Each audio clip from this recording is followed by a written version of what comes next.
नमस्कार प्यारे बच्चों, स्वागत है आप सभी का आपके अपने YouTube चैनल में। तो इस वीडियो में मैं आपको कक्षा 10 विज्ञान और कक्षा 10 विज्ञान में आपके चैप्टर फर्स्ट है भोजन और मानव स्वास्थ्य। तो इस चैप्टर से जितने भी रिलेटिव पर्सन हैं जो आपके बोर्ड एग्जाम 2021 में पूछे जा सकते हैं, तो बोर्ड एग्जाम 2021 के लिए बहुत ही महत्वपूर्ण प्रश्न मैं आपको इस वीडियो में बताने वाला हूँ। तो वीडियो को आपको पूरा देखना है, वीडियो को कहीं पर भी स्किप नहीं करना है। तो सबसे पहले मैं आपको बताता हूं कि इस चैप्टर से आपके बोर्ड एग्जाम में कितने प्रश्न आते हैं। तो ये चैप्टर आपके टोटल कितने मार्क्स का है? 4 मार्क्स का है, यानी 4 नंबर के इस अध्याय से आपके बोर्ड परीक्षा में प्रश्न पूछे जाते हैं। अब कितने प्रश्न पूछे जाते हैं और कितने मार्क्स के पूछे जाते हैं, तो इस अध्याय से आपके बोर्ड परीक्षा में एक प्रश्न है वो आपके अति लघुत्रात्मक टाइप का आता है, यानी एक प्रश्न है वो आपके बोर्ड एग्जाम में 1 नंबर का आता है, 1 अंक का पूछा जाता है। और दूसरा जो प्रश्न आता है वो आपके 3 अंक का पूछा जाता है, जो आपके आंतरिक विकल्प का भी हो सकता है, यानी आंतरिक विकल्प रूप से भी हो सकता है, जिसमें आपके शॉर्ट प्रश्न आपको दे दिए जाए 3 और उस टाइप का भी आपके प्रश्न पूछा जा सकता है। तो वीडियो शुरू करने से पहले आप सभी से मेरी एक रिक्वेस्ट है, यदि अभी तक आपने हमारे चैनल को सब्सक्राइब नहीं किया है तो सब्सक्राइब कर लीजिए और साथ में बेल आइकन को प्रेस कर लीजिए। तो इसमें सबसे पहले मैं आपको बताता हूं कि जो शॉर्ट प्रश्न है जो आपके 1 मार्क्स में पूछे जा सकते हैं, तो सबसे पहले हम 8 या 9 प्रश्न हैं जो आपके शॉर्ट प्रश्न हैं जो 1-1 मार्क्स के हैं। जिसमें पहला प्रश्न आपको क्या पूछा गया है कि शरीर भार सूचकांक किसे कहते हैं? शरीर भार सूचकांक किसे कहते हैं? और इसका दूसरा नाम भी मैं आपको यहाँ पर बता देता हूँ। इसका दूसरा नाम आपके क्या है? BMI यानी बॉडी मास इंडेक्स। तो शरीर भार सूचकांक है, उसका दूसरा नाम क्या है? BMI। ये आपको साथ साथ में लिखना है ताकि आपको एग्जाम से पहले आपको अच्छे से आप तैयारी कर सकें। तो शरीर भार सूचकांक यानी बॉडी मास इंडेक्स किसे कहते हैं? इसकी परिभाषा क्या होती है? तो मानव भार व लंबाई, भार का मतलब क्या होता है? वजन। तो मानव भार व लंबाई के अनुपात को क्या कहा जाता है? शरीर भार सूचकांक यानी बॉडी मास इंडेक्स कहा जाता है। उसके बाद सेकंड प्रश्न है आपके, बहुत ही महत्वपूर्ण प्रश्न है, स्वस्थ शरीर का सामान्य रक्तचाप कितना होता है? तो स्वस्थ शरीर का सामान्य रक्तचाप कितना होता है? तो 120/80 मिलीमीटर। ओके, ये आपको ध्यान रखना है कि स्वस्थ शरीर का सामान्य रक्तचाप कितना होता है? 120/80 मिलीमीटर। बहुत ही अच्छा प्रश्न है, आपके 2021 परीक्षा में पूछा जा सकता है। उसके बाद में तीसरा प्रश्न है आपके, मदिरा में पाए जाने वाले नशे के कारक पदार्थ का नाम लिखिए। कि मदिरा में पाए जाने वाले नशे के कारक पदार्थ का नाम लिखिए। तो उसका क्या नाम है? Ethyl alcohol. ओके, कि मदिरा में पाए जाने वाले नशे के कारक पदार्थ का क्या नाम होगा? Ethyl alcohol. और इसका फार्मूला क्या होता है आपके? C2H5OH। सभी बच्चों को ध्यान रखना है कि मदिरा में पाए जाने वाले नशे के कारक पदार्थ का रासायनिक सूत्र लिखिए। तब आपको रासायनिक सूत्र ही लिखना है C2H5OH। अगर आपको पदार्थ का नाम पूछता है तो आपको एथिल एल्कोहल बताना है और साथ में आप इसका रासायनिक सूत्र भी लिख सकते हैं। उसके बाद में 4 नंबर का प्रश्न है, किस मसाले में पीले रंग के लेड क्रोमेट की मिलावट की जाती है? कि कौन सा मसाला है जिसमें पीले रंग के लेड क्रोमेट की मिलावट की जाती है? तो आपका आंसर क्या आएगा? हल्दी पाउडर। बहुत ही महत्वपूर्ण प्रश्न है कि किस मसाले में पीले रंग के लेड क्रोमेट की मिलावट की जाती है? तो आपका आंसर क्या आएगा? हल्दी पाउडर। बहुत ही महत्वपूर्ण प्रश्न है। उसके बाद अगला प्रश्न है आपके प्रश्न नंबर 5, तंबाकू पादप के कुल का नाम लिखिए। तंबाकू पादप है, उसके कुल का नाम आपको लिखना है। अगर हम इस प्रश्न की बात करें तो ये प्रश्न आपके पूरक परीक्षा यानी सप्लीमेंट्री एग्जाम 2018 में पूछा जा चुका है और इस बार भी आपके आ सकता है कि जो सप्लीमेंट्री में जो पूछे गए प्रश्न हैं उनके बोर्ड परीक्षा में आने के बहुत ही ज़्यादा चांस होते हैं। तो तंबाकू पादप है, उसके कुल का नाम क्या होगा? आपके सोलेनेसी कुल। आपका आंसर क्या आएगा? सोलेनेसी कुल। उसके बाद में आपके प्रश्न नंबर 6 है, रक्तचाप मापने वाले यंत्र का नाम लिखिए। यानी रक्तचाप ब्लड प्रेशर मापने वाले यंत्र का आपको नाम लिखना है और ये प्रश्न आपके माध्यमिक शिक्षा बोर्ड 2018 की एग्जाम में पूछा जा चुका है। बहुत ही महत्वपूर्ण प्रश्न है। इसका उत्तर क्या होगा? आपके स्फाइग्नोमेनोमीटर। स्फाइग्नोमेनोमीटर या आप लिख सकते हैं रक्तचाप मापी यंत्र। यानी रक्तचाप मापने वाले यंत्र का नाम क्या होगा? स्पाइग्नोमेनोमीटर या फिर रक्तचाप मापी। तो ये आपको इसका आंसर लिखना है। उसके बाद आपके नेक्स्ट क्वेश्चन है, प्रश्न नंबर 7 है आपके नारू रोग। नारू रोग या इसका दूसरा नाम आपके क्या है? बाला। इसके रोग जनक का आपको नाम लिखना है, यानी नारू रोग या इसका दूसरा नाम बाला, और इसके रोग जनक का आपको नाम लिखना है। और ये प्रश्न आपके माध्यमिक शिक्षा बोर्ड 2019 की परीक्षा में पूछा जा चुका है। बहुत ही महत्वपूर्ण प्रश्न है। इसका आंसर आपके क्या आएगा? ड्रेकनक्यूलस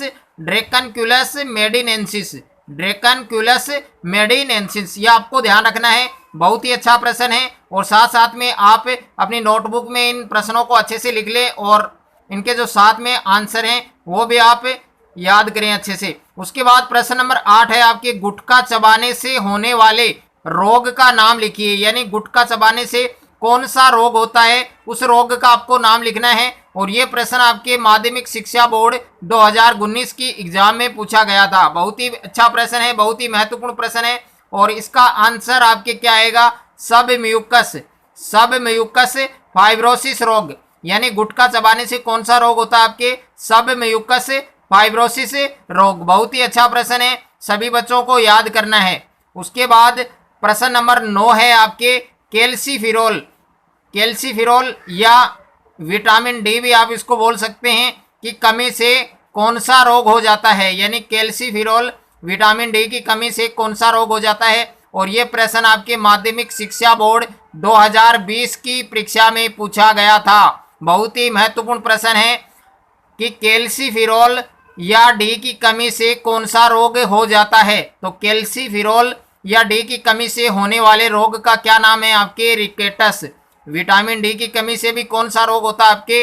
रिकेटस होता है। तो सभी बच्चों को ये आपके शॉर्ट क्वेश्चन थे, 9 प्रश्न है टोटल, जो आपको अच्छे से तैयार करने हैं, जो आपके 1 मार्क्स में पूछे जाते हैं। अब हम उन प्रश्नों की बात करेंगे जो आपके 3 मार्क्स में पूछे जाते हैं। यानी 3 मार्क्स में आने वाले बहुत ही महत्वपूर्ण प्रश्न जो आपके 2021 की बोर्ड परीक्षा में पूछे जा सकते हैं, उन प्रश्नों पर हम डिस्कस करेंगे। अगर आपका मैथ, फिजिक्स, केमिस्ट्री और बायोलॉजी के किसी क्वेश्चन में डाउट है तो आपको उस क्वेश्चन का फोटो खींचकर उसको क्रॉप करके सेंड करना है। तुरंत वीडियो सॉल्यूशन के साथ आपको आपका आंसर मिल जाएगा। और आप class 6 to 12 NEET, IIT, JEE mains और एडवांस की भी तैयारी कर सकते हैं। तो अभी डिस्क्रिप्शन में जाइए और डाउटनेट के इस एप्लीकेशन को डाउनलोड कीजिए। डाउट हो तो डाउटनेट करो। आप 8400 400 400 इस नंबर पर भी आप अपने क्वेश्चन का फोटो क्रॉप करके सेंड कर सकते हैं। वहां पर भी आपको आपके क्वेश्चन का आंसर वीडियो सॉल्यूशन के साथ मिल जाएगा। तो ये प्रश्न है आपके 3 मार्क्स में आने वाले प्रश्न, यानी 3 मार्क्स में आने वाले प्रश्न जो आपके 2021 की बोर्ड परीक्षा के लिए बहुत ही महत्वपूर्ण प्रश्न है, और साथ साथ में अपनी नोटबुक में आपको अच्छे से इनको लिखना है। तो प्रश्न नंबर 10 है आपके, प्रश्न 10 है आपके, इसमें देखो आंतरिक विकल्प है। इसमें 3 प्रश्न है टोटल, ए में है, ब में है और स में है, और ये आपके 1 मार्क्स के पूछे जाएंगे। यानी ये टोटल 3 नंबर का ये प्रश्न आपके पूछा जाएगा। तो इसमें ए ऑप्शन में कौन सा क्वेश्चन दिया गया है कि कुपोषण किसे कहते हैं। कुपोषण की परिभाषा आपको पूछी है, और बहुत ही अच्छा प्रश्न है, आपके एग्जाम में पूछा जा सकता है। तो कुपोषण की जो परिभाषा है, जो डेफिनेशन है, वो आपको क्या ध्यान में रखनी है, क्या आपको एग्जाम में करनी है, कि किसी भी पोषक की भोजन में कमी या अनुपलब्धता से भोजन असंतुलित होगा। यानी कोई भी पोषक है और उसकी भोजन में कमी ही भोजन से क्या होगा? असंतुलित हो जाएगा। वो भोजन क्या हो जाएगा? असंतुलित। और लंबे समय तक जब पोषण में किसी एक या अधिक पोषक तत्व की कमी हो जाती है तो उसे हम क्या कहते हैं? कुपोषण कहते हैं। कि लंबे समय तक जब पोषण में किसी एक या अधिक पोषक तत्व की कमी हो जाती है तो उसे हम क्या कहते हैं? कुपोषण कहते हैं। बहुत ही अच्छा प्रश्न है, आपके एग्जाम में पूछा जा सकता है। उसके बाद ब ऑप्शन में कौन सा प्रश्न दिया गया है आपको? नियासिन की कमी से होने वाले रोग का नाम लिखिए। 2021 की बोर्ड परीक्षा के लिए बहुत ही महत्वपूर्ण प्रश्न है, और सभी बच्चों का टारगेट क्या होना चाहिए साइंस के अंदर? 100 में से 100। सभी बच्चों का साइंस के अंदर क्या टारगेट रहना चाहिए? 100 में से 100। तो एक भी प्रश्न को आपको नहीं छोड़ना है, और सारी जो तैयारी है मैं ऑल सब्जेक्ट की आपको करवा रहा हूं, तो आप अच्छे से करते रहिए, और आपको ही सपोर्ट करना है। अगर आप अच्छा सपोर्ट करेंगे तो हम आपके लिए अच्छा कंटेंट लेकर आएंगे। तो इसमें ब ऑप्शन में आप प्रश्न देख सकते हैं कि नियासिन की कमी से होने वाले रोग का नाम लिखिए। तो नियासिन की कमी से होने वाले रोग का क्या नाम आपके? पेलेग्रा रोग। पेलेग्रा रोग आपको ध्यान रखना है, बहुत ही अच्छा प्रश्न है। उसके बाद 6 ऑप्शन में भी आपको प्रश्न दिया गया है कि प्रोटीन कुपोषण के कारण होने वाले रोगों के नाम लिखिए, यानी प्रोटीन कुपोषण के कारण होने वाले रोगों के नाम लिखिए। तो प्रोटीन कुपोषण है वो आपके जो कुपोषण है वो आपके 2 प्रकार का होता है। तो यहाँ पर प्रोटीन कुपोषण के कारण होने वाले रोगों के नाम पूछे हैं। तो इसमें 1 नंबर पर कौन सा रोग है आपके? Kwashiorkor, kwashiorkor. उसके बाद 2nd नंबर पर कौन सा रोग आपके? मेर्स्मस। बहुत ही महत्वपूर्ण है और इन दोनों रोगों के नाम आपको आने चाहिए कि प्रोटीन कुपोषण के कारण होने वाले रोग हैं आपके क्वाशियोरकोर और एक आपके मेर्स्मस।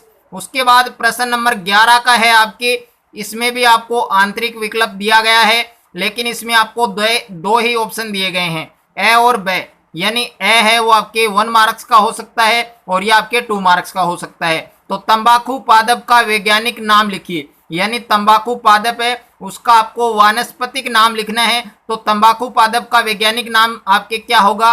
Nicotiana, Nicotiana tabacum. तंबाकू पादप का वैज्ञानिक नाम क्या होगा? Nicotiana tabacum. बहुत ही महत्वपूर्ण प्रश्न है ये भी आपके। उसके बाद आपके 2nd प्रश्न आपको पूछा गया है कि दूषित जल के 2 दुष्प्रभाव लिखिए। दूषित जल है वो पीने से कौन कौन से रोग होते हैं? तो कोई आपको 2 दुष्प्रभाव लिखने हैं।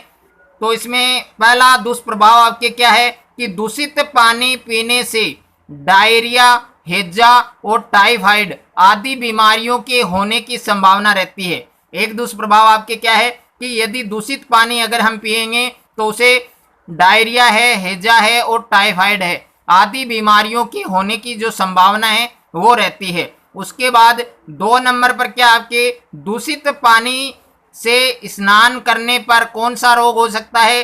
चर्म रोग हो सकता है कि दूषित पानी से अगर हम स्नान करेंगे तो उसे हमारे चर्म रोग है वो हो सकता है। उसके बाद आपके प्रश्न नंबर 12 है, बहुत ही महत्वपूर्ण प्रश्न है, मेर्स्मस रोग के लक्षण लिखिए। इसमें भी आपको 2 विकल्प दिए गए हैं, ए ऑप्शन में है और दूसरा प्रश्न आपके बे ऑप्शन में दिया गया है। तो ए ऑप्शन में कौन सा प्रश्न दिया गया है? मेर्स्मस रोग के लक्षण लिखिए। और ये प्रश्न आपके पूरक परीक्षा यानी सप्लीमेंट्री एग्जाम 2018 में 3 मार्क्स का ये प्रश्न आपको दिया गया था और अच्छे से आपको याद करना है, क्योंकि सप्लीमेंट्री के जो प्रश्न है वो आपके आने के बहुत ही ज़्यादा चांस होते हैं। मैं बार बार यही बात आपको बता रहा हूँ।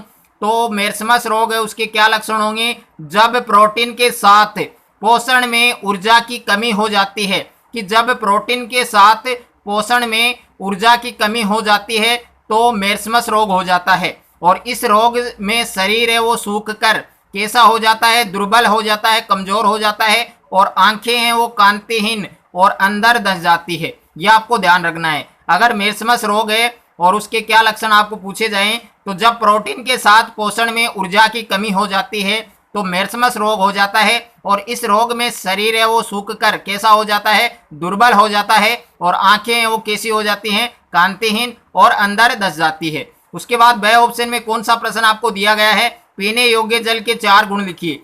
पीने योग्य जल है, आशुद्ध जल है, उसके कौन कौन से 4 गुण आपको ध्यान रखने हैं। इसमें 1 नंबर पर कौन सा गुण है कि जल में आंखों से दिखने वाले जो कण हैं, जो वनस्पति है आदि नहीं होने चाहिए, कि जल में आंखों से दिखने वाले जो कण हैं, वनस्पति हैं, वो नहीं होने चाहिए। और दूसरा गुण क्या है कि जल का पीएच है वो कैसा होना चाहिए? संतुलित होना चाहिए। और तीसरा पॉइंट आपको क्या ध्यान रखना है कि जल में पर्याप्त मात्रा में ऑक्सीजन है वो घुली हुई होनी चाहिए। जल में किसकी मात्रा होनी चाहिए? ऑक्सीजन की। और चौथा पॉइंट आपको क्या ध्यान रखना है कि जल में हानिकारक सूक्ष्म जीव है वो नहीं होने चाहिए, कि जल के अंदर हानिकारक सूक्ष्म जीव है वो नहीं होने चाहिए। उसके बाद हम 13 नंबर वाले प्रश्न की बात करते हैं। तो प्रश्न नंबर 13 आपको दिया गया है, ये भी आपके आंतरिक विकल्प हैं। इसमें भी आपको ए, बे और से 3 ऑप्शन में आपको प्रश्न मिले हैं। तो इसमें पहला ए ऑप्शन में कौन सा प्रश्न मिला है आपको? विषाणु जनित कोई 2 रोगों के नाम लिखिए। और ये प्रश्न आपके माध्यमिक शिक्षा बोर्ड 2018 में पूछा जा चुका है। बहुत ही अच्छा प्रश्न है, आपको ध्यान रखना है कि विषाणु जनित कौन कौन से रोग हैं। तो एक तो आपके हिपेटाइटिस है और दूसरा है आपके फ्लू, या इनको आप इन्फ्लुएंजा भी बोल सकते हैं।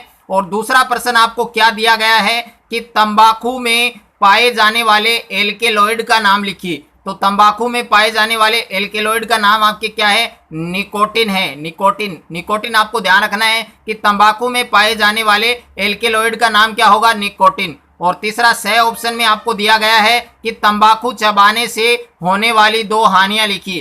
तंबाकू चबाने से कौन कौन सी हानियां होती हैं? तो कोई 2 हानियां आपको लिखनी है। इसमें 1 नंबर पर आपको क्या ध्यान रखना है कि मुंह, जीभ और गले व फेफड़ों का कैंसर होना। और दूसरा आपको क्या ध्यान रखना है कि गर्भवती महिलाएं हैं अगर तंबाकू का सेवन करेंगी तो उनका जो भ्रूण विकास है उस पर, भ्रूण विकास की जो गति है वो धीमी पड़ जाती है, मंद पड़ जाती है। तो 2 ये हानियां आपको अच्छे से याद करनी है कि एक तो मुंह, जीभ और गले व फेफड़ों का कैंसर होना, और दूसरा आपके गर्भवती महिलाएं हैं उनके द्वारा अगर तंबाकू का सेवन किया जाता है तो तंबाकू का सेवन करने पर जो भ्रूण विकास है उसकी गति है वो धीमी पड़ जाती है, मंद पड़ जाती है। उसके बाद आपके प्रश्न नंबर 14 है, बहुत ही महत्वपूर्ण प्रश्न है जो आपके माध्यमिक शिक्षा बोर्ड 2020 की एग्जाम में पूछा जा चुका है। तो इसमें आपके ए ऑप्शन में आपको कौन सा प्रश्न दिया गया था? अफीम पादप के कौन से भाग से प्राप्त होता है? अफीम है वो, अफीम पादप है वो कौन से भाग से प्राप्त होता है? पादप के कौन से भाग से प्राप्त होता है? ओके, तो इस प्रश्न का आंसर सभी बच्चों को कमेंट बॉक्स में देना है। उसके बाद बे ऑप्शन वाला प्रश्न आपको मिला है, अफीम के उपयोग लिखिए, यानी अफीम है उसके आपको उपयोग लिखने हैं कि अफीम का उपयोग कहाँ कहाँ पर किया जाता है। तो अफीम से हेरोइन नामक नशीले पदार्थ बनाए जाते हैं। अफीम का उपयोग क्या है कि अफीम से हेरोइन नामक नशीले पदार्थ बनाए जाते हैं। उसके बाद स ऑप्शन में आपको प्रश्न मिला है, अफीम के पादप का वानस्पतिक नाम लिखिए। कि अफीम है उसका वानस्पतिक नाम आपको लिखना है। तो अफीम का वानस्पतिक नाम क्या होगा? पेपेवर सोमनीफेरम, पेपेवर सोमनीफेरम। तो ये आपके 14 प्रश्न थे, टॉप प्रश्न थे जो आपके 2021 बोर्ड परीक्षा में पूछे जा सकते हैं। तो सभी बच्चों को ये प्रश्न एग्जाम से पहले ध्यान रखने हैं, याद करने हैं। अगर आपको मेरा ये वीडियो अच्छा लगे तो वीडियो को लाइक करें, दोस्तों के साथ शेयर करें, और चैनल पर नए हैं तो चैनल को सब्सक्राइब कर लीजिए और साथ में बेल आइकन को प्रेस कर लीजिए।